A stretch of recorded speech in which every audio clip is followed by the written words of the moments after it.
Faceva molto freddo, c'era la betta sotto la luna, andavamo lì a caldo, c'era altra gente, ma io vedevo solo te, col tuo moglione di montagna, soffice soffice, morbido morbido,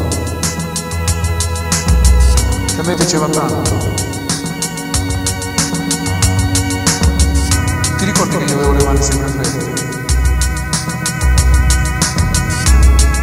E tu mi dicevi di mettere sotto il maglione a ascoltare, che a me piaceva tanto.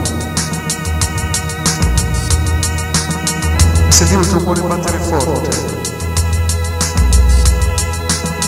Poi le mani stavano bene. E una volta calde, volevi che ti accarezzassi. Il tuo bel viso ovale. E il collo che ti piaceva tanto.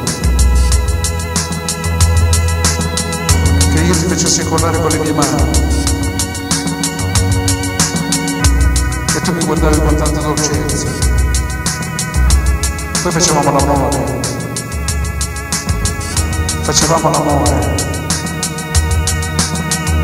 Facevamo l'amore. Ed era già mattina. Mi svegliavo con le mie mani sotto il tuo maglione di montagna.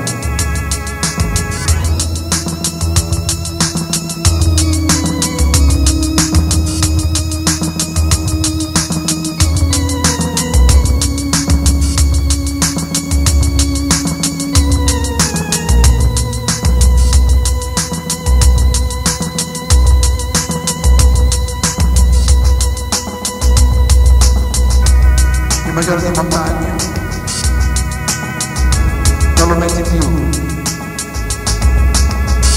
e io non so più di scaldare le mie mani per poterti accarezzare il tuo bel viso ovale e il tuo bel collo lungo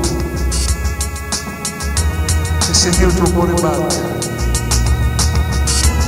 Permetti il tuo maglione di montagna che ho le mani fredde.